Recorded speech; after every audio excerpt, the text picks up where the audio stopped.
Good morning friends. मैं अखिलेश शुक्ला एक बार फिर से आप लोगों को वीडियो में स्वागत करता हूं। आज का जो टॉपिक है बहुत इंटरेस्टिंग है, क्योंकि लास्ट वीडियो में हमने ऐसे मेडिकल रिप्रेजेंटेटिव के लिए बताया था किनको एज ए मेडिकल रिप्रेजेंटेटिव से एज एरिया मैनेजर के लिए अप्लाई करना चाहिए। तो आज जो हमारा वीडियो है उसमें हमने बताया है कि during the interview of the area sales manager उनसे किस तरह के क्वेश्चन पूछे जा सकते हैं। फ्रेंड, ये इंटरव्यू का जो क्वेश्चन है, इस वीडियो को मैंने 2 पार्ट में किया है, क्योंकि एक पार्ट में करने से वीडियो बहुत लंबा हो जा रहा था। पहले वीडियो में मैंने क्वेश्चंस रखे हुए हैं, कौन से क्वेश्चन पूछे जा सकते हैं। दूसरे वीडियो में कुछ केस देके बताने का प्रयास किया हूं कि कैसे क्वेश्चन आपसे पूछे जा सकते हैं। तो मैं अपना पहला वीडियो स्टार्ट करता हूं। फ्रेंड्स, मेरा टॉपिक है कि topic of the questions during ASM interview. Area sales manager के इंटरव्यू के दौरान किस तरह के क्वेश्चन आपसे पूछे जा सकते हैं। पहला जो क्वेश्चन है वो है इंट्रोडक्शन। फ्रेंड, जैसे मेडिकल रिप्रेजेंटेटिव के इंटरव्यू में उनसे इंट्रोडक्टरी क्वेश्चन पूछा जाता है, उसी तरह से किसी का भी इंटरव्यू हो, चाहे वो एरिया मैनेजर को, रीजनल मैनेजर का हो, जोनल मैनेजर का हो, sales manager, even vice president का भी अगर इंटरव्यू होगा तो जो रिज्यूम वो प्रोवाइड करता है उस रिज्यूम के हिसाब से उसका इंट्रोडक्टरी एक क्वेश्चन आता ही आता है, उसमें क्वेश्चन पूछा जाता है। जैसे आप इंट्रोडक्टरी क्वेश्चन आप बता लेते हैं, तुरंत दूसरा क्वेश्चन एक्सपीरियंस के विषय में होगा कि आपका क्या एक्सपीरियंस है। एक्सपीरियंस किस स्पेशलिटी में है, किस सेगमेंट को आपने कवर किया है, जो सेगमेंट की आप बात करते हैं उस सेगमेंट के अंदर जो स्पेशलिटी होती है उसमें किस तरह के प्रोडक्ट होते हैं, किस तरह के कस्टमर होते हैं, उस तरह के क्वेश्चन आपसे पूछे जाते हैं। इसीलिए मैंने यहाँ पे 3 पॉइंट किया है। नंबर 1 आपको दिया है इंट्रोडक्टरी वीडियो, नंबर 2 है हमारा एक्सपीरियंस, एंड नंबर 3 सेगमेंट, किस सेगमेंट में आप काम कर रहे हैं। तो जब आप इंटरव्यू देने जाइए ये तीनों चीजें आप अपना जरूर ध्यान प्रिपेयर करके जाइए। इंट्रोडक्शन, एक्सपीरियंस आपका है, सपोज दैट आपने 10 साल का एक्सपीरियंस है, 5 साल का एक्सपीरियंस है, 2 साल का एक्सपीरियंस है, इवन 3 साल का experience as a medical representative है, और किस सेगमेंट में आप काम कर रहे हैं वो सारी जानकारी लेकर के आप जाइए। दूसरा सबसे इंपॉर्टेंट क्वेश्चन ये होता फ्रेंड कि job and responsibility of the area sales manager. Area sales manager की जॉब क्या है और एरिया सेल्स मैनेजर की रिस्पॉन्सिबिलिटी क्या है। फ्रेंड, इस क्वेश्चन का आंसर मैं अपने अगले वीडियो में, जो सेकंड के बाद मेरा 3rd वीडियो आएगा, उसमें मैं बहुत ही अच्छे ढंग से आपको एक एक डेफिनेशन के हिसाब से मैं बताऊंगा। ऐसे मैं बता देता हूं, हमारा जो जॉब होता है वो कंपनी के जो स्ट्रेटजीज होती हैं उनको 100% इम्प्लीमेंट करवाना होता है। कंपनी के डिजाइन टारगेट को सारे हेडक्वार्टर से product wise, value wise achieve कराना होता है, और इन चीज़ों को करने के लिए आपको क्या क्या रिस्पॉन्सिबिलिटी करना होता है वो सारी चीज़ें हम आपको अगले वीडियो में बताऊंगा। तीसरा क्वेश्चन है what is the difference between area sales manager and medical representative. Friend, इसका भी एक वीडियो में अलग से आपको दूंगा। अभी जो थोड़ा सा मैं बताना चाहूंगा जो डिफरेंस होता है, जो काम मेडिकल रिप्रेजेंटेटिव का करना होता है उसी काम को 100% इम्प्लीमेंट करवाना, 100% उस काम को करवाना ही जॉब होता है। ये डिफरेंस होता है। वो काम को करता है, एरिया मैनेजर काम करने के साथ साथ में 100% काम करवाने की इंश्योर करता है। तो this is the basic difference between area sales manager and medical representative. इसका मैं एक बहुत अच्छा वीडियो आप लोगों को दूंगा। चौथा जो क्वेश्चन आपको पूछा जाएगा वो प्रोडक्ट नॉलेज के विषय में पूछा जाएगा। फ्रेंड, अगर आप सपोज दैट आर्थो डिवीजन में काम कर रहे हैं तो आपका सारा क्वेश्चन आर्थो डिवीजन से आएगा। अगर आप वहीं कार्डियक डिवीजन में काम कर रहे हैं तो सारे क्वेश्चन आंसर जो होंगे और मेडिकल रिप्रेजेंटेटिव से या एरिया मैनेजर से वो उसी तरह के क्वेश्चन पूछे जाएंगे जो कार्डियक पेशेंट्स में या कार्डियक प्रोडक्ट को बेचने में जो चीज जानकारी आपके पास है उसी से क्वेश्चन पूछा जाएगा। कोई गायनी में काम कर रहा है तो उससे गायनी से क्वेश्चन पूछा जाएगा। कोई जनरल डिवीजन में है, कोई एंटीबायोटिक में है, कोई क्रिटिकल केयर में है, तो जिस सेगमेंट में वो काम कर रहा है उस सेगमेंट का प्रोडक्ट का नॉलेज उससे पूछा जाएगा। और उसके साथ में उसी के कंपटीटर, जो प्रोडक्ट आप मार्केट में बेच रहे हैं उस प्रोडक्ट का कंपटीटर, उस प्रोडक्ट का भी एमआरपी और उस प्रोडक्ट का कंपटीटर का प्रोडक्ट का एमआरपी, ये सारा चीज आपसे पूछा जाएगा। और जो प्रोडक्ट आप बेच रहे हैं, सपोज दैट आप एंटीबायोटिक ग्रुप में काम कर रहे हैं तो मोडाफेक्सन, ये एंटीबायोटिक ग्रुप का जो एंटीबायोटिक आप बेच रहे हैं ये किस ग्रुप में आता है, ये कैसे काम करता है, ये सारी चीज़ें आपसे पूछी जा सकती है। तो जब आप इंटरव्यू देने जाइए तो ये जरूर है कि आप अपने प्रोडक्ट और आप कंपटीटर के विषय में भी जानकारी लेके जाइए। इसी के साथ में एमआरपी है, कंपेन है। सबसे कभी कभी क्वेश्चन आपके पास सामने आएगा कि भाई ये आपका कंपटीटर का किस तरह की एक्टिविटी मार्केट में कर रही है, क्योंकि you are working as a area sales manager. अब एरिया सेल्स मैनेजर की तरह आप काम करने जा रहे हैं या काम कर रहे हैं, तो ये जरूर है अपने प्रोडक्ट के साथ में आप कंपटीटर के क्या स्ट्रेटजी वो इम्प्लीमेंट कर रहा है, किस तरह का एलबीएल वो दे रहा है, उस एलबीएल का थीम क्या है, ये सारी जानकारी अगर आपके पास रहती है तो आपका जो इंटरव्यू होता है वो बहुत ही इफेक्टिव होता है। तो जब भी आप फील्ड में काम करते रहिए तो जरूर अपने कंपटीटर के ऊपर एक पैनी निगाह रखना चाहिए। आज ये डॉक्टर से क्या डिस्कशन कर रहा है, या ये गया तो डॉक्टर के चेंबर में ये एक्टिविटी करके आया, इस एक्टिविटी का क्या मतलब एडवांटेज है, ये सारी जानकारी आपके पास अगर रहती है तो आपका जो इंटरव्यू होता है वो बहुत ही अच्छे ढंग से होता है। पांचवा जो क्वेश्चन आपसे पूछा जाएगा, explain one day working. Friend, this is the very common question. Please explain one day working. कभी कभी एक एरिया मैनेजर से पूछा जाता है कि आप अपने एक दिन की वर्किंग का एक्सप्लेन करिए। फ्रेंड, एक क्वेश्चन कुछ अजूबा सा आपको लग रहा होगा। फ्रेंड, इस क्वेश्चन का आंसर ये होता है कि जैसे कोई मेडिकल रिप्रेजेंटेटिव अगर अपनी वर्किंग तैयार करता है तो पहले बैग प्रिपेयर करेगा, फिर सैंपल रखेगा, फिर एलबीएल रखेगा, फिर उसको रुमाल से ढकेगा, इसके बाद पानी का बोतल रखेगा, फिर इसके अपने डॉक्टर लिस्ट बनाएगा और बैच पे उतारेगा और काम के लिए निकल जाएगा। लेकिन अब एरिया मैनेजर आप बन गए हैं या एरिया मैनेजर बनने आ रहे हैं, तो आपका जो जॉब होगा वो मेडिकल रिप्रेजेंटेटिव से डिफरेंट होगा। तो सबसे पहले जो आपका काम होता है कि अपना टूर प्रोग्राम और अपने सारे मेडिकल रिप्रेजेंटेटिव के टूर प्रोग्राम को देखना चाहिए। आज मेरा रिप्रेजेंटेटिव किस एरिया में है, आज ये वाला रिप्रेजेंटेटिव एक्स टाउन में है कि हेडक्वार्टर में काम कर रहा है, ये सारी जानकारी आपके पास होना चाहिए। इसके बाद आपको एक प्रैक्टिस होना चाहिए कि रेगुलर टचिंग, सारे लड़कों से आपको एक बार सुबह उठ करके गुड मॉर्निंग मैसेज के साथ में आप उसको एक बार बात करें, उनको प्लानिंग क्या है उनकी प्लानिंग सुनें और अपना एक्शन प्लान भी ऐड करें। और इसके बाद आप जो है फील्ड में अपने जिस लड़के के साथ में, उस लड़के के साथ फील्ड में आप काम करते रहिए। फिजिकली आप उसके साथ में हैं, लेकिन आपको मेंटली सारे लड़कों के साथ रहना पड़ेगा। बीच बीच में आपने अगर किसी को टास्क दिया कि आप एक्स टाउन में जा रहे हो, आप यहाँ पे इससे मिलना है, ये करना है, ये डॉक्टर से मिलना है, इससे ऑर्डर लेना है, पिछली बार इससे इस प्रोडक्ट की बात हुई, तो बीच बीच में आपको फीडबैक भी लेते रहना चाहिए, जिससे लड़के को एक सपोर्ट भी मिले और लड़के का एक कॉन्फिडेंस बना रहे कि मेरे बॉस भी मेरे साथ लगे हुए हैं। शाम को जब लड़का मेडिकल रिप्रेजेंटेटिव आता है तो उन सबको आपका फीडबैक होना चाहिए कि आज मेरा लड़का कलीग यहाँ गया था, यहाँ से ये बिजनेस आया, यहाँ पे ये एडवांटेज है, यहाँ पे ये डिमांड है, यहाँ पे ये काम करना चाहिए। तो सारी चीज़ों को जानकारी आपके पास होनी चाहिए और इसके बाद सारा कंक्लूजन बना करके अपने सीनियर को आप बताना चाहिए। एक दिन की वर्किंग आपकी इस तरह से होनी चाहिए। ये पर डे आपको एक मेडिकल एरिया मैनेजर को पर डे इस तरह से काम करना होता है। तो this is the very common question और ये बहुत ही इंपॉर्टेंट क्वेश्चन है और इसका आंसर अगर आप जितने अच्छे ढंग से देते हैं उतने ही अच्छे ढंग से आपका सिलेक्शन होने की चांसेस होती है। ये रहा आपका पांचवा क्वेश्चन। छठा क्वेश्चन है, what is the monitoring tool. Friend, ये भी बहुत ही कॉमन क्वेश्चन है और कहने का तो छोटा सा कि आपका मॉनिटरिंग टूल क्या है। एक एरिया मैनेजर के पास में क्या मॉनिटरिंग टूल है। अगर आपको ये नहीं पता है कि हमारे पास क्या मॉनिटरिंग टूल है तो आप कैसे अपनी टीम को मॉनिटर करेंगे। फ्रेंड्स बेसिकली एक एरिया मैनेजर के पास 3 मॉनिटरिंग टूल होता है।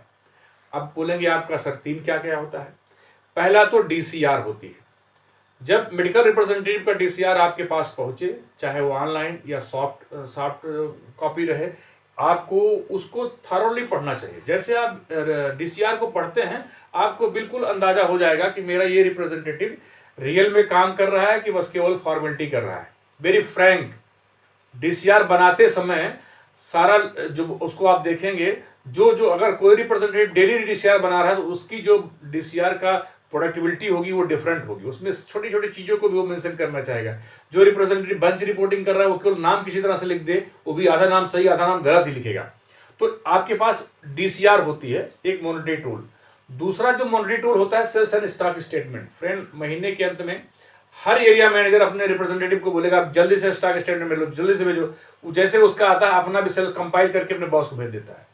फ्रेंड, 2 काम के लिए सेल्स एंड स्टॉक स्टेटमेंट आता है। पहला काम क्या होता है कि उस टेरिटरी के प्रोडक्ट का सेल होना, प्रोडक्ट सेल क्या हो रहा है, प्रोडक्ट का सेल किस प्रोडक्ट का सेल नहीं हो रहा है, किसका इन्वेंट्री ज़्यादा है, किसका लिक्विडेशन एक्शन प्लान बनाना है, ये सारा चीज मॉनिटर करने के लिए ही सेल्स एंड स्टॉक स्टेटमेंट आता है। इसके बाद उसी की हेल्प से आप अपना स्टॉक बनाइए और अपने बॉस को भेज दीजिए। तो पहला आपको इसलिए सेल्स एंड स्टॉक स्टेटमेंट आता है कि उसको आप एनालाइज करें और अपनी टीम को उसके अकॉर्डिंग गाइड करें। ये हुआ आपका दूसरा मॉनिटरिंग टूल। अब फ्रेंड तीसरा मॉनिटरिंग टूल क्या है? तीसरा मॉनिटरिंग टूल जो कंपनी से हमको स्ट्रेटजी मिलती है, उस स्ट्रेटजी को हमारा कलीग, हमारा जो साथी है, वो कितने अच्छे ढंग से इंप्लीमेंट कर रहा है, उसको भी आपको देखना है, मॉनिटर करना है। अगर आप उसको मॉनिटर करते रहते हैं तो आपके टीम में सारा कुछ बहुत ही अच्छे ढंग से होता रहेगा। अदरवाइज ना तो कोई 100% स्ट्रेटजी का इम्प्लीमेंटेशन होगा, ना ही आपका लड़का ठीक से रिपोर्ट बनाएगा, और ना ही सेल्स स्टॉक स्टेटमेंट बनेगा। पता लगा कि सेल हुई है 0, स्टॉक स्टेटमेंट बना है 15 पत्ता का, तो उसमें आपके जो कलीग है वो भी कंफ्यूज और आप भी कंफ्यूज, पूरा का पूरा हेडक्वार्टर बालू के रेत पे बना रहेगा। तो ये तीनों मॉनिटरिंग टूल बहुत ही इंपॉर्टेंट है आपके लाइफ में, आप अपने कलीग को कैसे गाइड करते हैं। ये हुआ आपका छठा पॉइंट। सातवें पॉइंट में है how you ensure your all TM और मेडिकल रिप्रेजेंटेटिव फॉलो 100% स्ट्रेटजी। आप कैसे इंश्योर करेंगे? फ्रेंड, इसका एक सबसे अच्छा सलूशन है इंश्योर करने का। क्या? स्ट्रेटजी इंप्लीमेंट कलीग करे उससे पहले हमको सारी स्ट्रेटजी आना चाहिए। As a medical, as area manager हमको सारी स्ट्रेटजी आना चाहिए। और स्ट्रेटजी, सपोज दैट आज से ये स्ट्रेटजी इंप्लीमेंट करना है तो हमको एक दिन पहले पूरी स्ट्रेटजी हमको आनी चाहिए, और हम अपने सारे कलीग से, सारे साथियों से डिस्कस करें कि भाई कल से ये एक्टिविटी स्टार्ट हो रही है, इसमें ये काम करना है, इसमें ये काम करना है। उनसे कुछ पूछें, अगर वो बता लेते हैं सो फार सो गुड, नहीं बता पा रहे उनको बताइए, उनको रिमाइंड करिए, जिससे वो, तो इस तरह से आप इंश्योर कर सकते हैं कि हमारा सारा कलीग जो है 100% स्ट्रेटजी का इंप्लीमेंट करे। पहले खुद करिए, उसी के साथ में सबको कराइए। आठवां क्वेश्चन है how to control D growing headquarter. Suppose that few headquarter is degrowing, आप कैसे कंट्रोल करेंगे? सबसे पहले तो आप फाइंड आउट करो कि क्यों आपका ये टेरिटरी डी ग्रो कर रहा है। अगर टेरिटरी डी ग्रो कर रहा है तो उस पर आप एक्शन प्लान बनाइए। उस एक्शन प्लान में आप अपनी वर्किंग को बढ़ाइए। अगर उसमें आप 3 दिन जाते हैं, 4 दिन जाते हैं, तो आप उसमें 2 दिन 3 दिन का और वर्किंग बढ़ाइए। जब भी जाइए तो एक्शन प्लान लेके जाइए। जब भी जाइए तो उसमें आप उस लड़के को एक टास्क देके आइए एज पर देयर प्रोडक्ट, कौन सा प्रोडक्ट नहीं मूव कर रहा है। केवल टास्क देने से काम नहीं हो जाएगा। टास्क देने से डी ग्रोइंग हेडक्वार्टर को ग्रो नहीं कर सकते। आप जब उनके यहाँ जाइए तो 2-4 कन्वर्जन करके आइए, 2-4 ऐसा उनको मोटिवेट करके आइए कि जैसे वो लड़का आपके आने के बाद भी काम करने लगे। तो ये सारा चीज डी ग्रोइंग हेडक्वार्टर में आपको एक्शन प्लान बनाना पड़ेगा, अपनी वर्किंग बढ़ानी पड़ेगी, कुछ एक्टिविटी स्पेशली जाके करना पड़ेगा। जैसे ढेर सारी एक्टिविटी आरटीएम होती है, या ब्रेंच होते हैं, या आपके उसमें सिंपोजियम होता है। कुछ 1-2 एक्टिविटी अपने बिहाफ पे, अपने रिस्क पे, अपने टास्क पे। ऐसा नहीं कि मैंने कर दिया, लड़का का रिजल्ट नहीं आया, नहीं। मैनेजर को खुद आगे चल के इनिशिएटिव लेना पड़ेगा और उससे निकाल करके देना पड़ेगा, और उस पर लड़का रेगुलर फॉलोअप करता रहे। उसके लिए आपको बार बार फोन करना, बार बार उसको आपको गाइड करना, बार बार उसको हेल्प करना, आपका ये कंटिन्यू जॉब बना रहेगा। तभी the growing headquarter growing stage में जाएगा। अगला क्वेश्चन क्या है? How to ensure MR is working in X town. कैसे आप इंश्योर करेंगे? You are in other headquarter, but how you will ensure कि my that fellow who is going to the X town, they are going और not. उसके लिए सबसे अच्छा एक होता है, जब आप सुबह सुबह अपना बात करते हैं, तो जब आप जानकारी लेते हैं कि आप आज वर्किंग कहाँ हैं, हालांकि आपको जानकारी है क्योंकि आपने टीपी देख लिया सबकी, बट फिर भी आपको पूछना चाहिए भाई आज कहाँ वर्किंग आपकी है। तो अगर उसको पता है तो बताएगा, नहीं पता है तो वो सोचेगा यार बॉस पूछेंगे तो उसको जानने का प्रयास करेगा। तो आप उससे बोलिए आप एक्स टाउन में जा रहे हैं, लास्ट टाइम हम यहाँ पे गए थे, वो डॉक्टर साहब से मेरी बात हुआ था, उस केमिस्ट से मेरी बात कराना, तुमको कुछ पीओबी देने का मैं हेल्प करूंगा। तो एटलीस्ट कुछ ऐसा टास्क दो जिसमें आप खुद इन्वॉल्व हो। तो लड़का वहां पे जाएगा और आपकी बात कराएगा, या आप वहां से फीडबैक देगा। तो उससे ये पता चल जाएगा कि अगर लड़का नहीं भी जाने का मूड में होगा तो उस डॉक्टर तक जाएगा, और उसके बाद आपका एक एश्योरेंस हो जाएगा कि हाँ ये मेरा कलीग वहां पे काम कर रहा है। ये क्वेश्चन आपसे बहुत अच्छा पूछा जा सकता है, how to ensure MR is working in X town. 10वां क्वेश्चन है what is CFA and their role in manager career. CFA क्या है और सीएफए का रोल क्या है एक एरिया मैनेजर की लाइफ में। फ्रेंड, आपको बताना चाहूंगा CFA जो होता है कैरिंग एंड फॉरवर्डिंग एजेंट होता है, जो कंपनी से गुड्स आता है वो हमारे स्टॉकिस्ट तक पहुंचाता है और स्टॉकिस्ट का पेमेंट उसके पास जाता है और वो कलेक्ट करके कंपनी को देता है। रोल क्या है हमारे लाइफ में? हमारे लाइफ में CFA का बहुत बड़ा रोल है। अगर आपके CFA से ट्यूनिंग नहीं है, आपका कोई ऑर्डर गया, आप बिल नहीं हो पाया, सॉरी बोल दिया, आपका यहाँ टारगेट मिस हो जाएगा। अगर आपका प्रोडक्ट गया, कोई प्रोडक्ट 60 है, ऑर्डर आपको नीचे दबा दिया और इसके बाद आपने वो दूसरे जिससे उनसे ट्यूनिंग है, जिससे उसका बिलिंग कर दिया, उसके लड़के का टारगेट हो गया, उसके लड़के का इंसेंटिव मिल गया और आपका लड़का जो है वहाँ पर ना टारगेट कर पाया ना वो कर पाया। कभी कभी क्या होता है कि आपका अर्जेंट बेस में डिस्पैच कराना है तो आपको स्पेशल बात करके उससे हेल्प लेना पड़ता है। तो इस तरह से हमको अपने लाइफ में अपनी लाइफ को एज ए एरिया मैनेजर की लाइफ में the role of CFA is very important. अगर CFA का सपोर्ट अच्छे से नहीं रहेगा तो हम अच्छे से ग्रो नहीं कर पाएंगे। ये हमारा बहुत अच्छा उसका रोल होता है। 11 पॉइंट ये रहे, 10 पॉइंट हमारे। 11 पॉइंट मैंने अदर्स क्वेश्चंस के रूप में दिया है। उसमें आपसे पूछ सकते हैं आपका पॉजिटिव क्या है, आपका नेगेटिव क्या है, आपका पावर क्या है, स्ट्रेंथ क्या है, ये क्वेश्चन आपसे पूछ सकते हैं। और आपसे पूछ सकते हैं कि आपका जो how many doctors have a good relation with you, आपके साथ में कितने अच्छे डॉक्टर से आपका अच्छा रैपो है, आप उस डॉक्टर से क्या करते हैं। हो सकता है आप मैसेज देते होंगे, हो सकता है आप उससे फ़ोन पे गुड मॉर्निंग करते होंगे। ये सारी चीज़ें आपसे पूछी जा सकती है। कभी कभी तो आप ये भी बोल देंगे कि प्लीज़ गिव मी डिटेल्स, कैसे आप बात करते हो डेली वाइज, आप कुछ भी करते हो, इस तरह का क्वेश्चन। और ये भी बोलते हैं कि सपोज दैट कि how many business you can add after your selection, if you have 10 doctor 20 doctor relation in each and every headquarter, then how much business you will add. ये क्वेश्चन आपसे पूछा जा सकता है। तो आपको अपने जो रियल बिजनेस दे सकते हैं या आपका रियल में रिलेशन है, वो चीज़ें आपको एक एथेंटिक डाटा के रूप में लेके जाना चाहिए और वहाँ पे एथिकल रूप से आपको बताना चाहिए। ऐसा नहीं कि हाइपोथेटिकल बता दीजिए, उससे आप सिलेक्शन तो हो जाएगा, लेकिन जब वो आपका जो है मार्केट में जाएंगे तो कहीं कुछ नहीं, इसका मतलब है कि आपने फॉल्स किया, तो आपके करियर में वो बहुत अच्छा ग्रो नहीं करेगा। इन्हीं सारे क्वेश्चन के साथ में मैं ये वीडियो समाप्त करता हूँ। लेकिन इसके पहले मैं एक निवेदन करूँगा, थोड़ा वीडियो बड़ा हो गया है, आप इसको अंत तक जरूर देखें।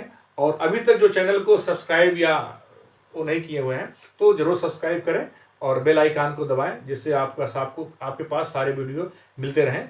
ये वीडियो मेरा थोड़ा सा गैप ज़्यादा हो गया है, अब रेगुलर आपका जाएगा। इसी साथ में आप वीडियो को समाप्त करता हूँ। नमस्कार, थैंक यू, जय हिंद, जय भारत।